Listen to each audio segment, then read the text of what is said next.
C'est toujours un peu compliqué. Présentation d'enfants, c'est comme un mariage. Il faut essayer chaque fois d'entrer dans un nouveau domaine, parce qu'on connaît tout pour les mariages, ce que la Bible dit, on connaît tout pour les présentations, ce que la Bible dit, et je n'aime pas toujours répéter les mêmes choses, parce que ça devient monotone, et puis l'Église dit, ouais, ça on connaît déjà, pasteur, et les parents disent, ouais, tu peux aller plus vite, parce que nous aussi on connaît déjà. Voilà, gloire au Seigneur. Donc, on va essayer de faire les choses d'une manière différente ce matin. On va faire ce qui se passait quand Jésus était sur la terre. Amen. Dans quelques minutes, on va prier pour Alia. On va prier pour ses parents aussi. On va la remettre dans les bras du Seigneur. Et je voudrais qu'on puisse faire une lecture. Désolé, Romain, j'ai oublié de te donner. Marc chapitre 10, verset 13 jusqu'à 16. L'évangile selon Marc, chapitre 10, verset 13 à 16. C'est un virtuose dans 3 secondes. Ça va être affiché sur les écrans. Amen. Gloire au Seigneur. Voilà. On lui amena donc à Jésus, on lui amena des petits enfants afin qu'il les touchât. Mais les disciples reprirent ceux qui les amenaient. Jésus, voyant cela, fut indigné et leur dit, laissez venir à moi les petits enfants et ne les en empêchez pas, car le royaume de Dieu est pour ceux qui leur ressemblent. Je vous le dis en vérité, quiconque ne recevra pas le royaume de Dieu comme un petit enfant, n'y entrera pas. Puis il les prit dans ses bras, les bénit en leur imposant les mains. Amen. Gloire au Seigneur. C'est de ma faute ce petit couac. J'aurais dû donner à Romain tout de suite. C'est la seule lecture qu'on va faire. Amen. J'ai sorti 2 points importants de cette lecture ce matin. Et bien sûr, je vais m'adresser plus particulièrement à Bakar et Judith, qui sont les parents d'Alia, mais pour chacun de nous, que nous soyons ou pas parents, que nous ayons été parents et devenus grands-parents, amen, ces paroles sont très importantes, et soit elles vont nous aider maintenant, soit elles vont nous aider plus tard. Et j'ai sorti deux leçons importantes de ce texte. La première leçon, c'est que Jésus aime les enfants, et il aime que nous lui apportions les enfants. Le texte nous dit que les parents apportaient les enfants à Jésus et les disciples pensaient que Jésus c'était seulement pour les grands. Donc ils disaient aux parents, non, laissez Jésus tranquille, n'apportez pas Jésus avec les enfants. Et Jésus a été indigné, la Bible dit, et il a dit, laissez venir à moi les petits enfants et ne les en empêchez pas. Et je voudrais parler aux parents ce matin, aux grands-parents ce matin, la meilleure place, le meilleur endroit où vous pouvez conduire vos enfants, c'est dans la présence de Jésus, dans les bras de Jésus. C'est le meilleur endroit, c'est la meilleure place. Amen. Et Jésus aime nos enfants, et Jésus aime que nous amenions nos enfants dans ses bras et dans sa présence. Amen. Jésus est ce qu'il y a de meilleur pour nos enfants. Quelqu'un dit Amen. Amen. Amen. Jésus est ce qu'il y a de meilleur. Par tous les moyens, par toutes sortes de méthodes, sans vous relâcher, apportez vos enfants dans la présence de Jésus. Amen. Amen. Peu importe le moyen que vous allez choisir, la méthode que vous allez utiliser, et soyez focalisés, je dois apporter mes enfants dans la présence de Jésus, dans les bras de Jésus, parce que c'est là qu'ils seront le mieux. Amen. Gloire au Seigneur. Et Jésus continue, et en parlant des enfants, il dit, ne les empêchez pas de venir à moi, car le royaume de Dieu est pour ceux qui leur ressemblent. Imaginez un peu, Jésus prend un enfant comme exemple, et nous devons ressembler à un enfant pour entrer dans le royaume de Dieu. Le royaume de Dieu est pour ceux qui le ressemblent. Et Jésus continue, il dit, je vous le dis en vérité, quiconque ne recevra pas le royaume de Dieu comme un petit enfant, n'y entrera point. Et je voudrais attirer notre attention ce matin sur cette affirmation de Jésus. Quiconque ne recevra pas le royaume de Dieu comme un petit enfant. Et comment un enfant peut-il recevoir le royaume de Dieu? comment un enfant peut-il recevoir le royaume de Dieu? Et c'est là maintenant où j'ai besoin de Romain pour afficher la diapo. Voilà, je pense que tout le monde voit un peu ce qui se passe sur cette diapo. Je ne sais pas si c'est la maman ou le papa oiseau, mais en tout cas c'est un parent.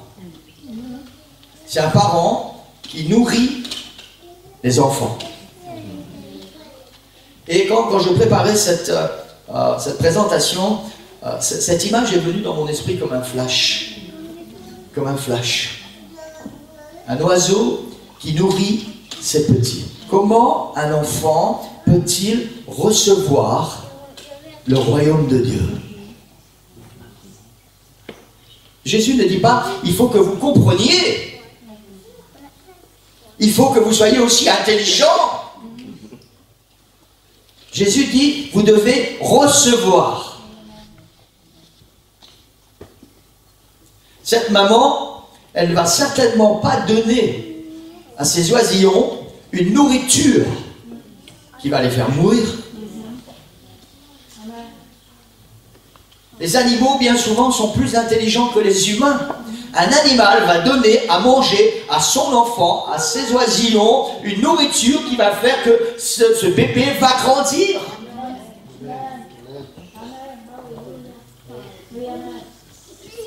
Amen.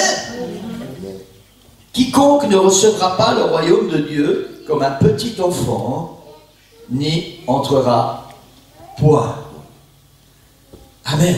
Si les parents nourrissent leurs enfants du royaume de Dieu, je dis tes pas car si vous nourrissez vos enfants du royaume de Dieu, chers parents ce matin, chers grands-parents ce matin, si vous nourrissez vos enfants du royaume de Dieu, de la parole de Dieu, la prière, les chants, l'église, la communion avec le Seigneur, l'enfant va grandir en recevant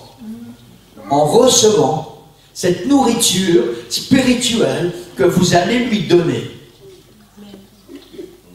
et qui va faire de lui ou d'elle un homme et une femme qui vont entrer dans le royaume de Dieu, qui vont faire de lui des conquérants et des conquérantes. Et je crois que c'est pas plus compliqué que ça. Peu à peu, la parole du Seigneur, la prière, la fidélité à l'Église, la communion avec le Seigneur va nourrir leur âme et va les aider à grandir avec le Seigneur. On a dit il y a quelques minutes que la meilleure place, le meilleur endroit où on peut conduire un enfant, c'est dans la présence du Seigneur Jésus. C'est dans les bras du Seigneur Jésus. Et c'est le meilleur moyen pour amener vos enfants dans la présence et dans les bras du Seigneur Jésus, c'est en leur partageant la parole du Seigneur, en priant avec eux, en chantant des louanges du Seigneur, en leur apprenant à louer et à adorer le Seigneur et à être fidèle aussi à l'Église, parce que c'est très important. Un enfant va faire ce que ses parents vont faire. Il regarde, il imite. Il va répéter ce que ses parents vont dire. Il écoute, il répète. Amen. Si les parents donnent du poison comme nourriture à leurs enfants, peu à peu, la mort va gagner leur âme. Nous parlons de leur âme ce matin. Peu à peu, la mort va gagner leur âme. Pour ceux qui suivent les infos, il y a ce phénomène assez imposant des gilets jaunes. Et c'est vrai qu'il se passe un peu tout. Il y a des gens qui sont plus posés, il y a des gens qui sont plus revendicatifs, il y en a d'autres qui sont uniquement là pour casser. Et j'ai un peu réfléchi à ce qui se passe avec ces gilets jaunes. Il y a des adultes et il y a des plus jeunes. Et d'une manière ou d'une autre, ces gens sont dehors à cause d'un trop-plein de ce qu'ils ont mangé.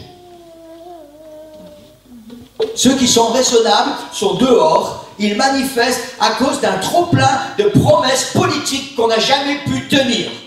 Des mensonges qu'on leur a répétés, et aujourd'hui il y a un trop-plein qui est là. On leur a donné à manger du poison.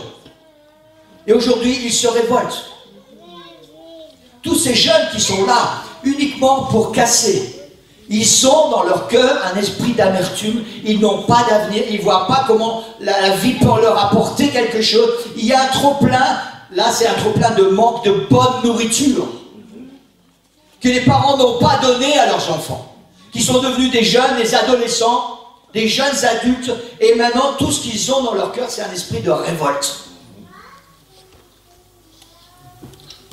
Parce que, au moment où c'était le moment opportun, n'ont pas reçu la bonne nourriture. Le proverbe dit: instruis l'enfant selon la voie qu'il doit suivre, et quand il sera plus vieux, il ne s'en détournera pas. Souvent, quand nous faisons une présentation d'enfants, on va chercher dans les Écritures, dans Deutéronome chapitre 6, verset 4, « Écoute Israël, l'Éternel notre Dieu, l'Éternel un, tu aimeras le Seigneur ton Dieu avec tout ton cœur, toute ton âme, toute ta pensée, toute ta force, tu inculqueras les commandements du Seigneur à tes enfants. » Et souvent nous parlons de ça. Et pourquoi le Seigneur demande ça? Pourquoi le Seigneur dit: tu vas nourrir jour après jour? Parce qu'un enfant, il ne faut pas le nourrir seulement une fois. Hein. Il faut le nourrir plusieurs fois par jour quand il est bébé. Et après, quand il grandit, il doit encore manger plusieurs fois par jour.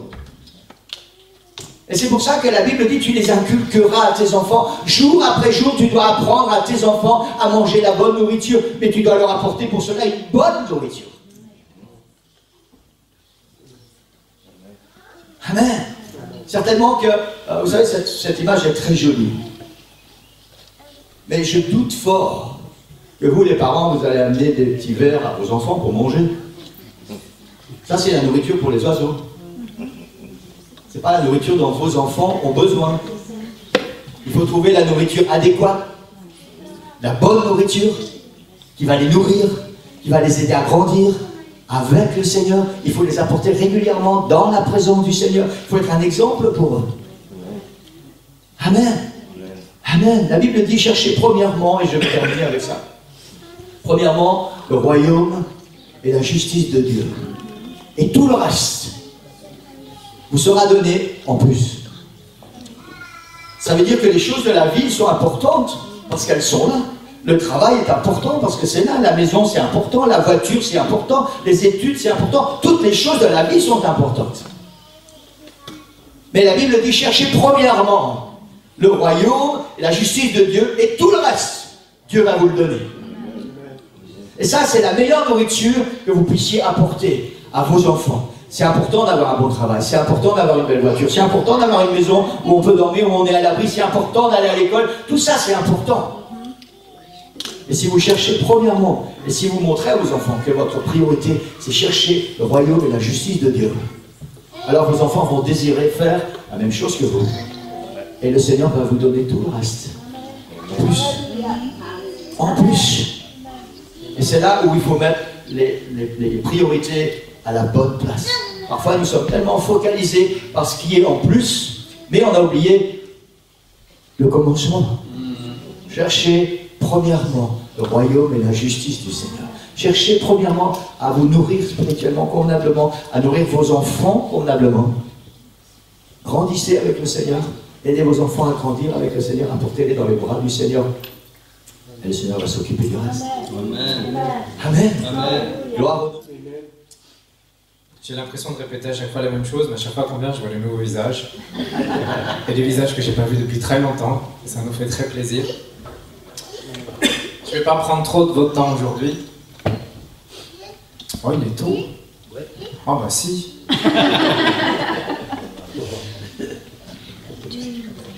Je plaisante.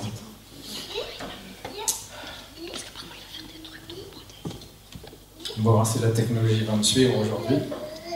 Ou pas, Romain, tu m'aides si ça marche pas. Si ça fonctionne pas, pour ceux qui ne savent pas, il est programmeur informatique. Et grassement payé pour ça. Bon, mon assistant va m'aider. Gloire au Seigneur, comme je l'ai dit, on est content d'être là.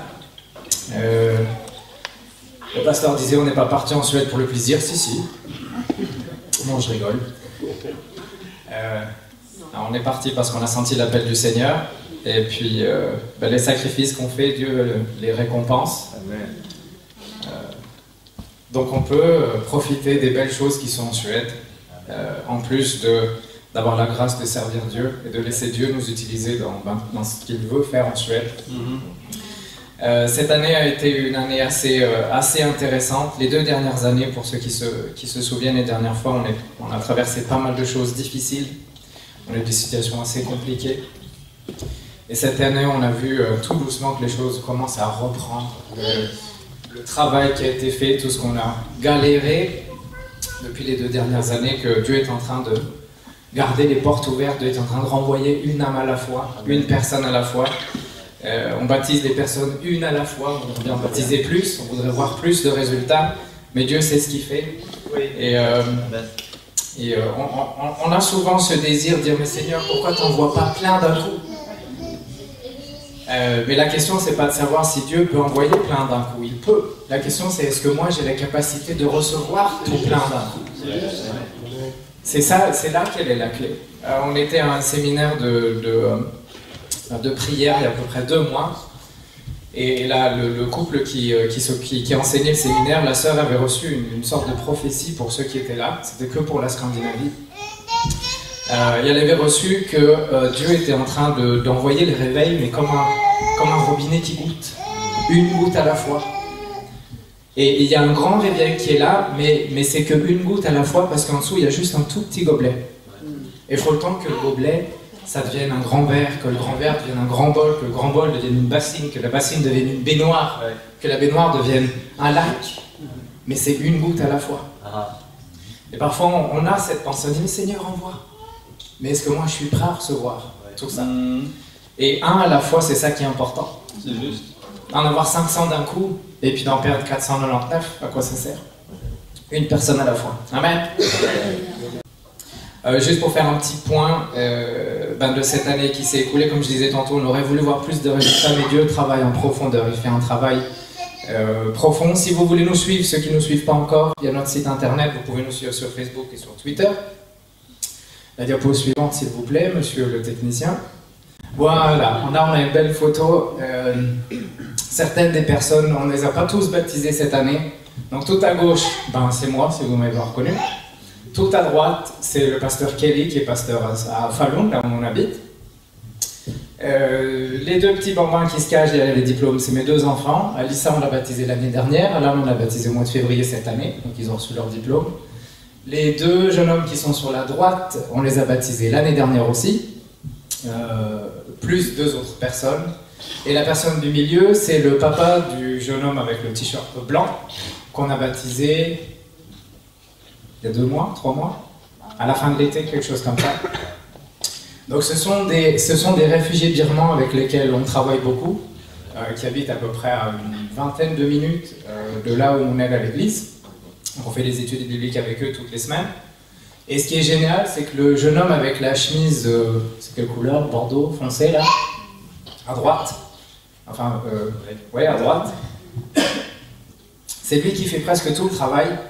Donc c'est lui qui prend ce qu'on leur enseigne, et puis qui va enseigner à tous les autres Birmans qui habitent dans la région et dans des autres villes. Et puis régulièrement, il m'appelle. On peut faire un baptême dimanche? Oui.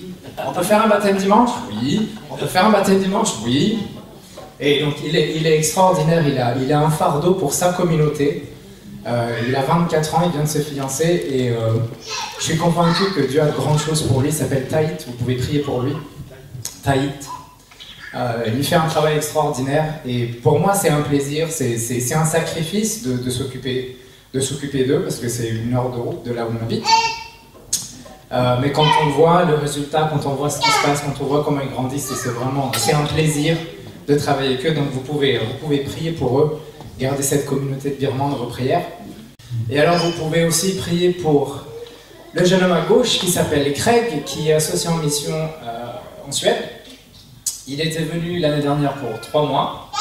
Il est revenu fin l'année dernière pour... Non, c'était il y a 2 ans, pardon. Pour 3 mois, il est revenu l'année dernière. Son premier jour à Stockholm l'année dernière, c'est quand il y a eu l'attaque, pour ceux qui se souviennent, l'attaque terroriste avec le camion sur la rue piétonne. Il était là, le camion est passé juste à côté, il a eu juste le temps de se faufiler quelque part. Il fait un travail extraordinaire à Stockholm. Il vient Son année était finie, donc là il a refait une demande pour pouvoir revenir.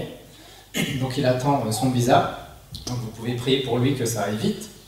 Et la famille qui est à droite, ce sont nos missionnaires en Suède. Ils étaient missionnaires en Angleterre. Et puis on a le privilège d'avoir un superintendant qui fait très bien son travail pour toute la Scandinavie et qui a fait énormément de publicité avec toutes les choses qu'on a traversées. Il n'arrêtait pas de prêcher partout où il allait. On a besoin de gens en Suède, on a besoin de gens en Suède, on a besoin de gens en Suède. Et le couple-là s'occupait de l'école biblique, là où lui est missionnaire, il est missionnaire en Écosse. Et puis, à force d'entendre il faut des gens en Suède, ils ont senti l'appel, ils ont dit on va en Suède. Il a dit ah non, pas vous. Et ils ont dit ah ben tant pis, il fallait pas prêcher aussi fort. Donc quand ils ont senti l'appel du Seigneur pour venir en Suède, ils ont fini leur budget là, ici, il y a 2 mois, donc ils ont tous les sous pour venir, je crois que c'est pendant 4 ans. Donc maintenant c'est juste une question de papier, ils attendent leur visa pour pouvoir déménager en Suède. Donc vous pouvez prier pour ça aussi, que les portes s'ouvrent, que ça aille vite, parce que ça peut prendre du temps, surtout ceux qui viennent des États-Unis. C'est un calvaire, c'est un parcours du combattant pour avoir son visa pour venir en Europe. Donc priez pour eux, que Dieu ouvre la porte et que ça aille vite. On les attend avec beaucoup d'impatience. Comme ça, nous, à Falun, on va pouvoir vraiment lâcher complètement Stockholm, qui sera entre de bonnes mains. Amen. Donc voilà, vous avez de quoi prier pour tout 2019 et tout 2020. Amen. On va faire une lecture dans Philippiens, chapitre 1, du verset 12 au verset 26. Je vais essayer de ne pas être long. Je dis ça et puis j'ai déjà pris 12 minutes. Juste pour dire bonjour.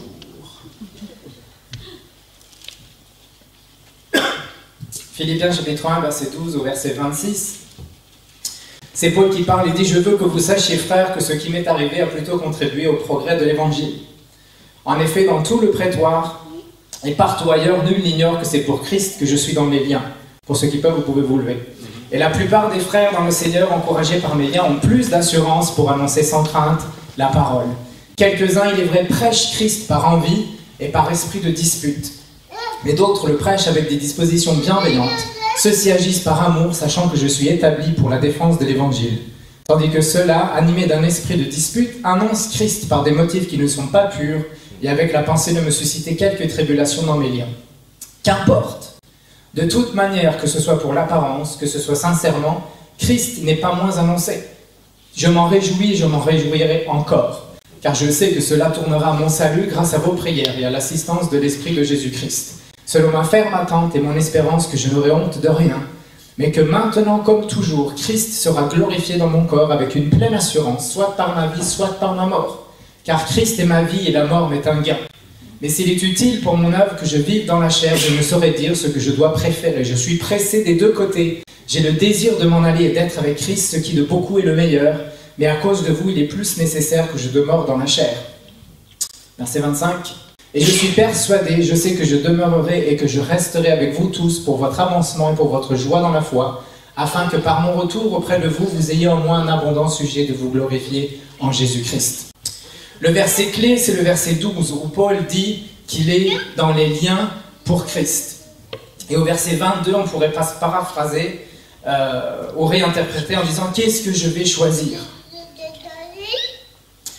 Et ce matin, je voudrais juste quelques minutes vous prêcher sur cette pensée « Choisis tes chaînes ». Vous pouvez vous asseoir. Un point intéressant à noter au début de Philippiens, c'est que Philippiens, c'est une des 4 épîtres qu'on appelle les épîtres de la captivité. Éphésiens, Philippiens, Colossiens et Philémon, ce sont les 4 lettres que Paul a écrites alors qu'il était dans un état de captivité. Il était soit en prison, soit il était enfermé dans une maison et gardé. Et ce sont ces 4 lettres-là où il était dans un état de captivité. Et quand on lit Philippiens, on note que c'est la lettre ou l'épître la plus encourageante, la plus pleine de joie de toutes les épîtres que Paul a écrites. Et Paul écrit dans Philippiens au sujet de l'avancement de l'Évangile, alors que lui, il est en prison. Déjà là, il y a un contraste assez intéressant.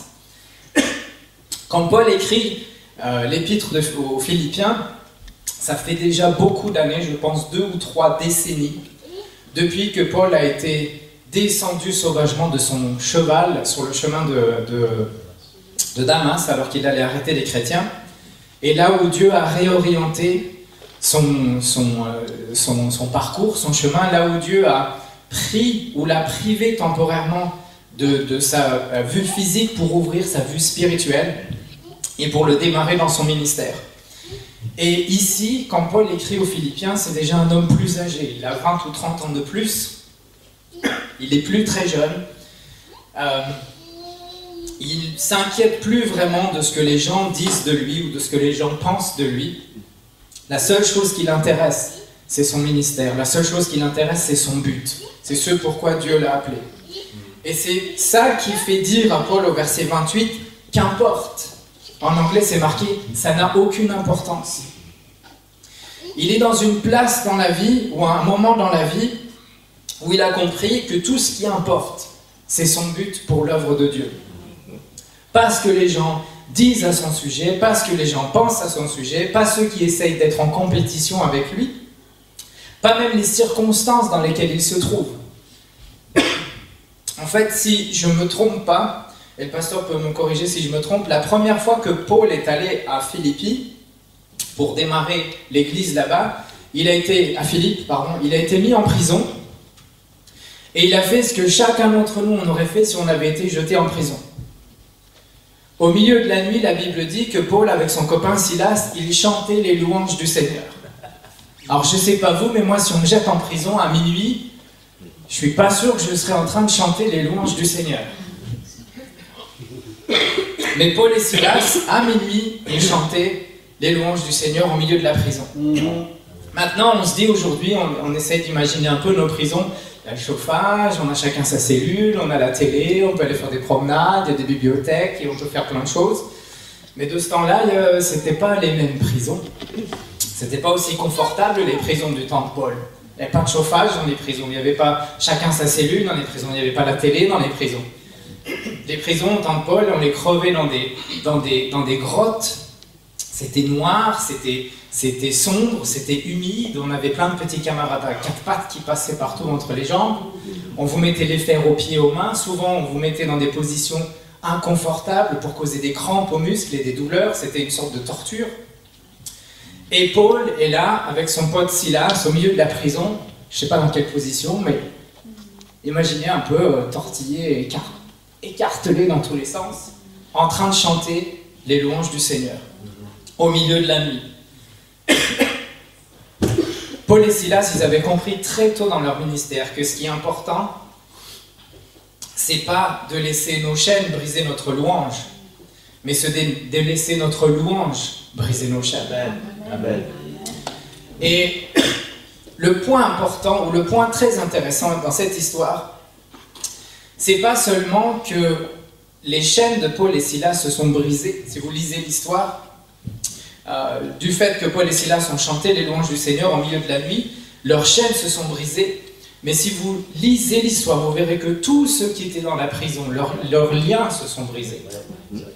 Ce que Paul et Silas ont fait ne les a pas seulement bénis eux, mais a béni tous ceux qui étaient au même endroit, qui étaient dans la prison ce jour-là avec eux. Et parfois je me pose la question, et je me dis les choses que moi je traverse, j'ai l'impression que parfois c'est pas pour moi. C'est moi qui traverse certaines situations, mais cette situation que je traverse, elle va bénir quelqu'un d'autre. Et on traverse des choses dans la vie parfois, et on va se dire, mais on n'arrive pas à comprendre qu'est-ce que Dieu est en train de faire, ou qu'est-ce qui se passe. Et si on essaye de réfléchir un petit peu et de se dire, c'est peut-être pas pour moi. Et d'essayer de trouver, ou de laisser Dieu nous guider. C'est pour qui ce que moi je traverse? Qui je peux aider avec ce que je traverse? Qui est-ce que ça va bénir ce que je traverse? L'échelle de qui est-ce que ça va briser ce que je traverse? Et si on décide d'embrasser ces situations, d'embrasser ces chaînes, d'embrasser ce qui nous arrive, qui sait quel impact ça va avoir sur les gens qui étaient autour de nous? Paul et Silas ont fait exactement ça. Ils se foutaient des chaînes, ils se foutaient qu'ils étaient en prison. Tout ce qui les intéressait, c'est qu'ils étaient à Philippe pour faire l'œuvre de Dieu. Ils chantaient les louanges et ça a béni tous ceux qui étaient dans la prison. Amen. Et donc je ne sais pas, dans les situations que je traverse, dans les situations qu'on traverse, qui est-ce que ça va bénir? Qui est-ce que mes chaînes va bénir? Qui est-ce que mes difficultés, qui peut être béni à travers mes difficultés? La manière dont je vais gérer les situations, la manière dont l'attitude que je vais avoir par rapport aux choses auxquelles je fais face, ou par rapport aux choses contre lesquelles je me bats ou que je dois endurer. Peut-être quelqu'un regarde et quelqu'un va être béni par la manière dont je gère cette situation, ou par ce qui m'arrive et comment je gère cette situation. Au verset 15, Paul dit, c'est vrai qu'il y en a qui prêchent par jalousie, par rivalité, et d'autres prêchent Christ avec des motifs purs. En d'autres termes, Paul il est en train de dire, j'ai vu tous les cocos avec les faux comptes Facebook avec ma photo et mon nom dessus. J'ai vu les publicités et les affiches avec les grandes conférences, avec les plus grands noms de la louange qui vont venir faire la louange et les meilleurs prédicateurs qui vont venir prêcher. Ils ont même réussi à avoir Billy Graham et des milliers de personnes qui viennent, bien plus que ceux qui viennent m'écouter prêcher. Mais Paul il dit, qu'importe. Ça n'a aucune importance. Ça n'a aucune importance. Ils ont peut-être l'intention de me faire du mal avec leurs ambitions égoïstes, avec leurs motifs impurs, mais ça n'a pas d'importance. Parce que, peu importe, Christ est prêché. Et c'est ça qui est important.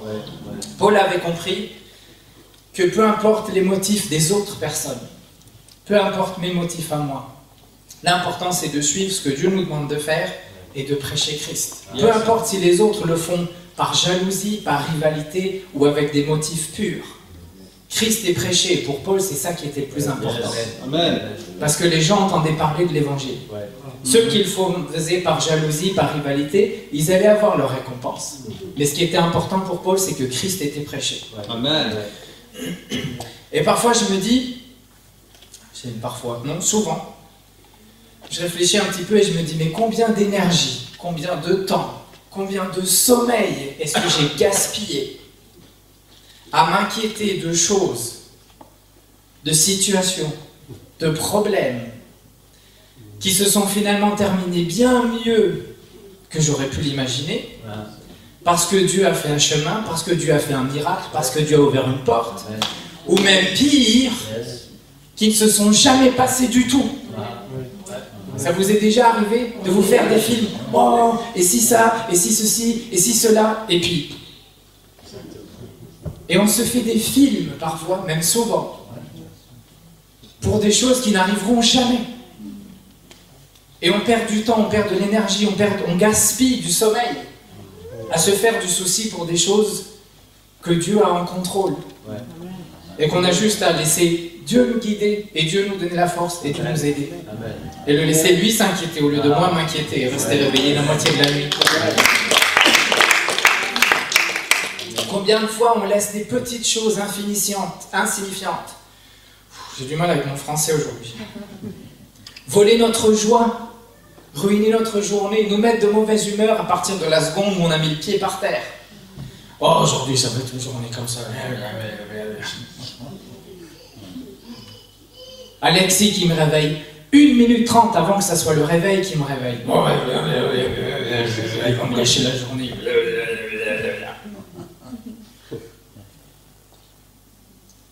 Combien de fois on fait ça? On laisse des choses de la vie, des choses très insignifiantes parfois, gâcher tout, parce qu'on perd le focus sur ce qui est vraiment important, on se focalise sur ces choses insignifiantes. Alexis, je ne peux pas contrôler quand est-ce qu'il veut se réveiller. Quand il est réveillé, Alexis, vous l'entendez. Il est debout et en 2 minutes, toute la maison est réveillée. Et c'est Alexis, c'est bon, je ne peux pas aller appuyer sur le bouton, dors encore un peu. Marche pas, il n'y en a pas. Je voudrais bien, mais il n'y en avait pas. Et du coup, on laisse toutes ces choses prendre notre attention, voler notre joie. Et on perd le focus sur ce qui est vraiment important, notre but, notre appel, ce que Dieu veut qu'on fasse aujourd'hui. C'est quoi mon but aujourd'hui, Seigneur? C'est quoi ma mission aujourd'hui? J'ai entendu un jour l'histoire d'un jeune prédicateur qui avait une conversation avec son mentor, qui était un pasteur plus âgé. Et son mentor lui a dit, il y a des choses par lesquelles tu vas traverser qui vont te faire remettre en question ton ministère. Et le jeune prédicateur, il a réfléchi un petit peu et s'est dit ok. Et alors il a dit, mais si tu pouvais changer quelque chose, qu'est-ce que tu changerais? Et son mentor a répondu ceci: il y a beaucoup de choses que je ne choisirai plus, mais il n'y a rien que je ne changerai. Il a fallu les blessures pour être béni. Il a fallu les trahisons pour arriver à la bénédiction. Il a fallu les souffrances et les difficultés pour arriver à la bénédiction. Il a fallu les faiblesses pour arriver à la bénédiction.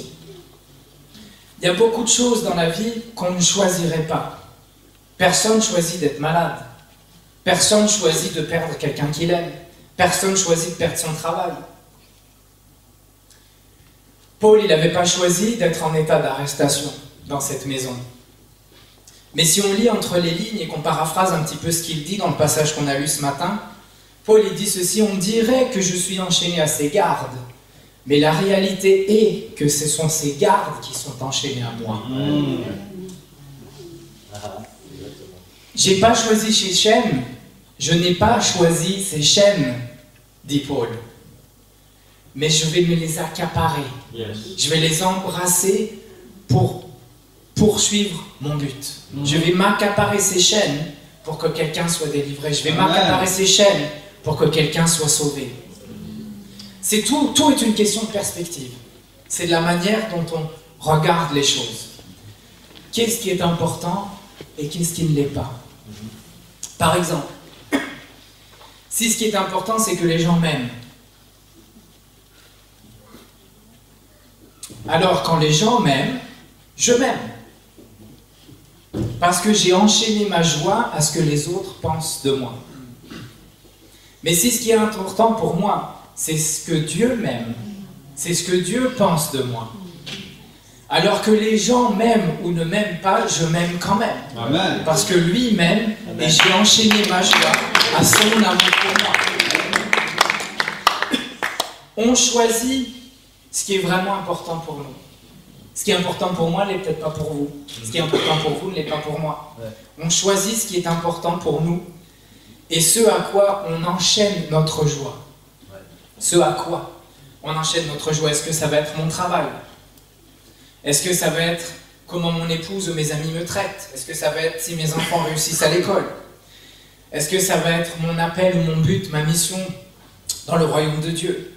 Est-ce que ça va être le fait de pouvoir atteindre encore une âme? Est-ce que ça va être le fait que peu importe les situations que je traverse, si je suis dans l'abondance ou dans le besoin, si je suis en bonne santé ou si je suis malade, si je suis riche ou je suis pauvre, que c'est ma mission qui est importante et que mon appel et que ma mission continue d'aller de l'avant. Qu'est-ce qui est important pour moi? Qu'est-ce qui est important pour vous? À quoi avons-nous enchaîné notre joie? Au verset 22, Paul dit, enfin je paraphrase, il dit: qu'est-ce que je vais choisir? Paul, il est face à un choix. Il veut quitter cette terre pour finalement être avec le Seigneur parce qu'il en a marre, mais il veut rester parce qu'il veut continuer de faire avancer l'évangile et le royaume de Dieu sur terre. Et il est pris entre ces deux choix. Evelyne, c'est quoi le mot Cornélien, merci. Il est pris entre ces deux choix cornéliens, ces deux choix très difficiles à faire. Est-ce que je pars pour être avec mon Dieu ou est-ce que je reste pour essayer de faire avancer encore un peu son œuvre? Et il ne sait pas quoi choisir. Je suis à un endroit dans la vie où je n'ai pas encore tout compris. Mais au plus je deviens vieux, au moins je suis jeune. Et au plus je suis convaincu que la meilleure chose qu'on peut recevoir dans la vie, c'est un choix. Il y a des choix qui sont évidents et qui sont faciles à faire. J'ai l'estomac qui gargouille, j'ai le choix de lui donner à manger ou pas. C'est l'heure d'aller au travail, j'ai le choix de m'habiller pour aller au travail ou d'y aller en pyjama. Il y a des choix qui sont impossibles à faire. Pepsi Max ou Cola Zéro. Cheesecake ou brownies. Croissant ou pain au chocolat. Non, c'est trop compliqué. Et il y a des choix qui sont difficiles et qui demandent qui demande un engagement. Je suis allé me coucher trop tard la veille, mon réveil sonne à 5 h du matin et ça fait 15 minutes que je clique sur snooze, snooze, snooze, et ça ressonne 3 minutes après et je continue d'appuyer. Mais je sais que c'est l'heure de me lever parce que c'est à cette heure-là que je vais le matin tout seul dans mon salon pour lire ma Bible et passer du temps avec Dieu, et il y a mon réveil qui n'arrête pas de me rappeler, c'est l'heure de te lever, c'est l'heure de te lever, Dieu attend après toi, oui mais je suis fatigué, j'ai fait la fête hier, ou j'ai trop discuté.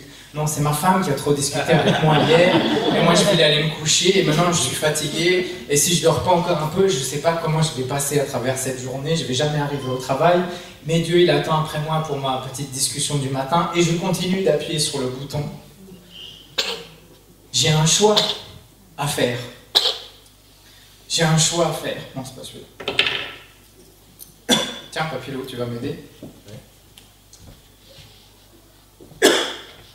J'ai un choix. Et Papilou, il a fait son choix. Non, laisse-le ouvert. Merci. Et l'ennemi nous donne aussi des choix. Il voit notre appel, il voit notre fardeau, il voit nos capacités, il voit notre potentiel, et bien souvent, il croit en notre potentiel plus que nous, on croit en nous-mêmes. Il sait ce que Dieu a planté, il voit ce que Dieu a planté. Et il a souvent plus de foi en ce qu'on est capable de faire avec ce que Dieu a planté en nous, que nous, on a la foi de faire avec ce que Dieu a planté en nous. Et l'ennemi veut être sûr de nous garder le plus loin possible de ce potentiel que Dieu a planté. Donc il va causer des choix. Peut-être quand on était ado ou on est ado, il nous fait traîner avec pas le bon groupe d'amis. Et on parle de choses, ou on fait des choses, ou on voit des choses qu'on n'aurait pas dû. Et on le fait quand même parce que sinon les copains ils vont nous donner des noms un petit peu bizarres et on ne veut pas avoir honte. On veut être avec les autres. Et donc on fait encore un choix. Mais ce qu'on ne réalise pas tout de suite, avant qu'on le réalise, c'est que les choix qu'on fait deviennent des habitudes. La première fois, c'était plus difficile. Choisir de faire quelque chose qu'on sait qui est mal, c'est difficile à faire. Mais une fois qu'on l'a fait une fois, la deuxième fois, c'est plus simple. Et à force de refaire le même choix, ce choix devient une habitude. Et on ne choisit plus de le faire, on a l'habitude de faire ces choses. Et au plus on a l'habitude de le faire, au plus on a envie de faire cette chose. Dans le passé, peut-être, on avait l'habitude de se fâcher pour les bonnes raisons. Dès qu'il y avait quelque chose qui nous semblait injuste, on était en colère. Dès qu'il y avait quelque chose qui était ça devait pas être comme ça, c'était pas normal, on était en colère. Et le fait de se mettre en colère, c'est devenu une habitude. Et maintenant, on arrive à un point où c'est automatique, celle d'après Romain. Et maintenant, on ne sait plus pourquoi on est en colère. On est juste tout le temps en colère. Parce que c'est devenu automatique. Ce choix qu'on a fait est devenu une habitude, et cette habitude fait que ça devient automatique, et on ne sait plus pourquoi on le fait. On est juste tout le temps en colère.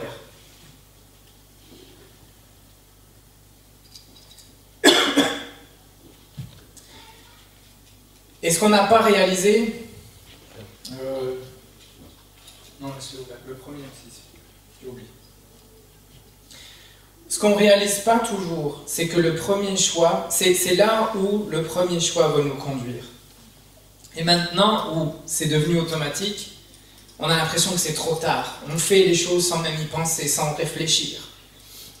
Et en plus d'être automatique, c'est devenu notre identité.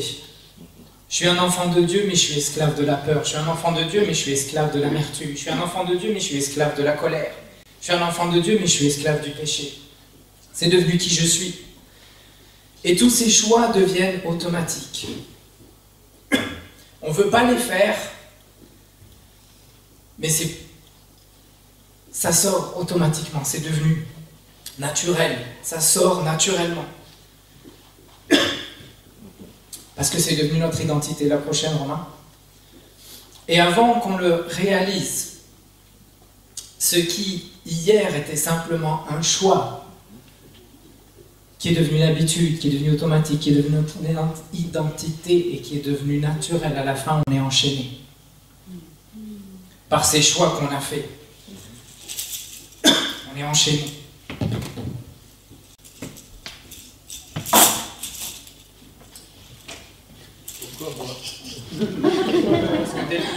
Papilou.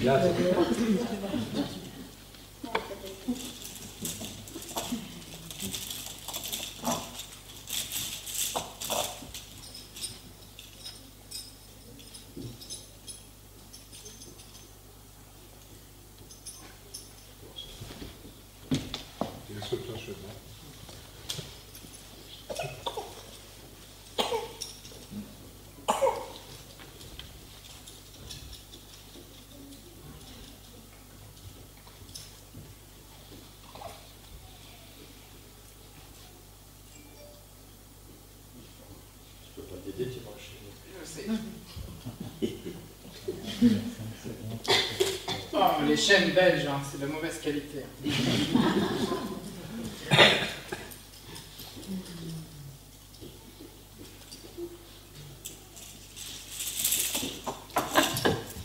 Et on se retrouve enchaîné par tous ces choix qu'on a fait.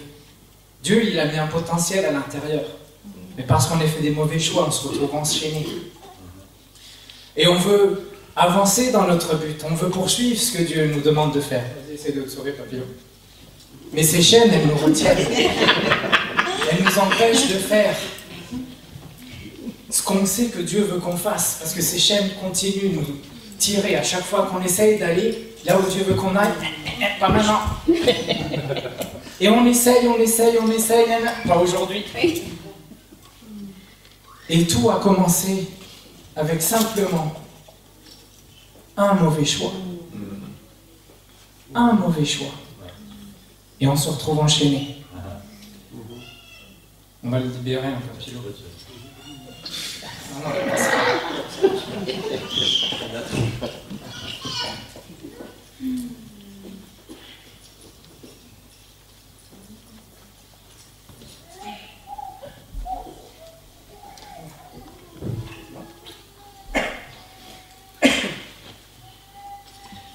Ce mauvais choix, et on finit avec ces chaînes qui nous freinent, qui nous empêchent d'aller là où Dieu veut qu'on aille, qui nous empêchent d'avancer dans notre but, d'avancer dans notre appel, d'avancer dans notre ministère. Tout ça à cause d'un mauvais choix. Mais la bonne nouvelle aujourd'hui, c'est qu'on n'est pas obligé de rester dans ces chaînes. Amen. Je ne dois pas rester dans ces chaînes. Oui, j'ai fait des mauvais choix. C'est devenu des habitudes, c'est devenu automatique. Mais si on est dans les chaînes ce matin, on n'est pas obligé de rester dans ces chaînes. Amen. Amen. Amen.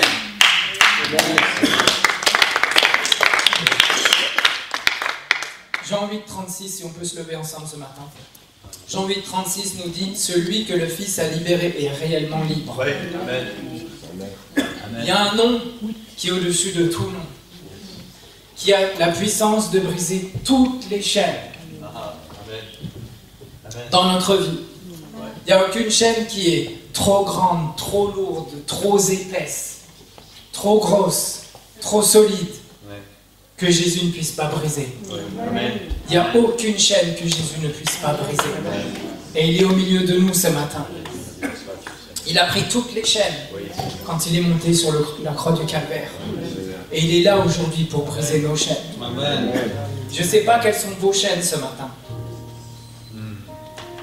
Je sais quelles sont mes chaînes. Je ne sais pas quelles sont les vôtres. Mais Jésus, il est là pour briser vos chaînes. Il est là pour briser nos chaînes. On a peut-être fait des mauvais choix et c'est devenu des chaînes, mais il est là pour les briser. Et on peut repartir ce matin sans nos chaînes.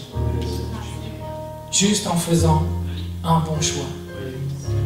Nous avancer dans sa présence et dire « Seigneur, j'ai fait des mauvais choix. Je te demande pardon. Et j'ai besoin que tu viennes briser mes chaînes ce matin. » Est-ce qu'on peut fermer nos yeux ce matin et commencer à ouvrir nos cœurs? Parler avec le Seigneur, le laisser nous toucher, le laisser nous parler ce matin.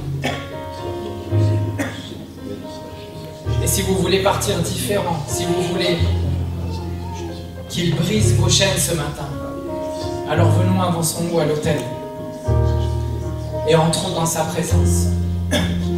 Venons simplement comme nous sommes, avec nos mauvais choix, avec nos mauvaises habitudes, avec toutes ces chaînes qui sont sur nous et qui nous empêchent d'avancer, et que Jésus veut briser ce matin.